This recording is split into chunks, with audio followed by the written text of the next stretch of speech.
देखो बच्चों, यहाँ पे हमने भाषा और व्याकरण पाठ पढ़ा था पिछली वीडियो में। उसके यहाँ पर हमारे प्रश्न उत्तर हैं। सबसे ऊपर है कि जिन चित्रों में सांकेतिक भाषा का प्रयोग हो रहा है उन पर टिक लगाइए। देखो, पहले चित्र में एक आदमी भाषण दे रहा है, उसमें कोई सांकेतिक भाषा का प्रयोग नहीं है। दूसरे में एक बच्चा रो रहा है, उसकी मम्मी उसको इशारे से चुप कर रही है, ठीक है, उसके अंदर सांकेतिक भाषा का प्रयोग किया गया है। अगले में बच्चा पढ़ाई कर रहा है, उससे अगले में एक बच्चा इशारे से दूसरे बच्चे को बाय कर रहा है, तो यहाँ पर सांकेतिक भाषा का प्रयोग है। अगला प्रश्न है कि निम्नलिखित वाक्यों की लिपि पहचान कर उनके नाम लिखिए। जो क है उसकी लिपि है पंजाबी भाषा है, उसकी लिपि गुरुमुखी है।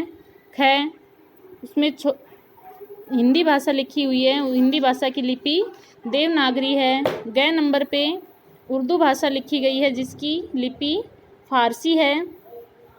और घ नंबर पे अंग्रेजी भाषा लिखी गई है जिसकी लिपि रोमन है। उससे अगला प्रश्न है सही कथन पर टिक और गलत पर क्रॉस लगाइए। क नंबर है हमें अपने मन के भावों को व्यक्त करने की आवश्यकता पड़ती है। यस, बिल्कुल पड़ती है, सही है। ख है प्रारंभ में भाषा के केवल लिखित रूप का प्रयोग होता था। नहीं, प्रारंभ में केवल भाषा के मौखिक रूप का प्रयोग होता था। बोली का कोई विस्तृत साहित्य नहीं होता। हाँ, सही है, बोली का कोई विस्तृत साहित्य नहीं होता है। भाषा की सबसे छोटी इकाई अक्षर है। यस, बिल्कुल, भाषा की सबसे छोटी इकाई अक्षर होती है। ठीक है, आगे है रिक्त स्थानों की पूर्ति कीजिए। मनुष्य एक सामाजिक प्राणी है। भाषा का लिखित रूप स्थायी होता है। दैनिक जीवन में भाषा के मौखिक रूप का सबसे अधिक प्रचलन है। बोली का प्रयोग मुख्यतः बोलचाल में ही किया जाता है। सभी भाषाओं की लिपियां अलग अलग नहीं हैं। ठीक है, निम्नलिखित प्रश्नों के उत्तर दीजिए। भाषा से आप क्या समझते हैं? कुछ प्रमुख भाषाओं के नाम लिखिए। देखो, भाषा से आप क्या समझते हैं कि अपने मन के विचारों और भावों को आदान प्रदान क्या कहलाता है? भाषा कहलाता है। भाषाओं के तमिल, तेलुगु, मलयालम, पंजाबी, उर्दू आदि भाषाएं हैं। ठीक है, अगला है भाषा के दोनों रूपों की व्याख्या कीजिए। भाषा के प्रमुखतः दो रूप होते हैं, लिखित और मौखिक। मौखिक भाषा बोलकर और सुनकर विचारों का आदान प्रदान किया जाता है, वो मौखिक भाषा कहलाती है। लिखित भाषा में लिखकर और पढ़कर भाषा का आदान प्रदान, विचारों का आदान प्रदान लिखित भाषा कहलाती है। ठीक है, बोली किसे कहते हैं? इसे भाषा क्यों नहीं माना जाता? बोली एक स्थानीय क्षेत्र में बोले जाने वाली, छोटे सीमित क्षेत्र में बोले जाने वाली भाषा को बोली कहते हैं।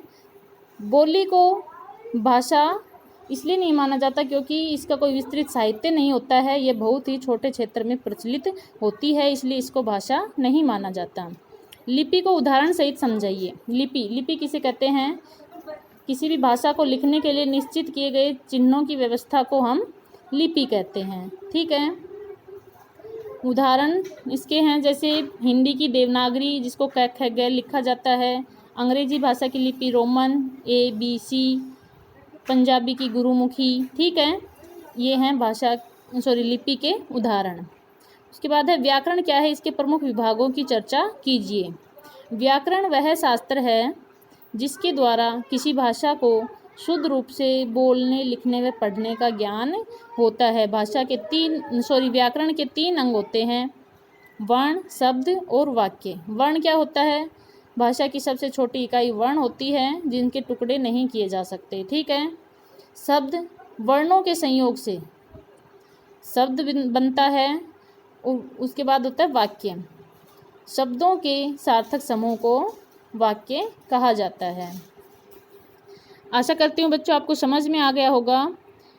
ये आपका होमवर्क है जो आपको फेयर कॉपी में करना है, अच्छे से सुंदर सुंदर राइटिंग में करना है।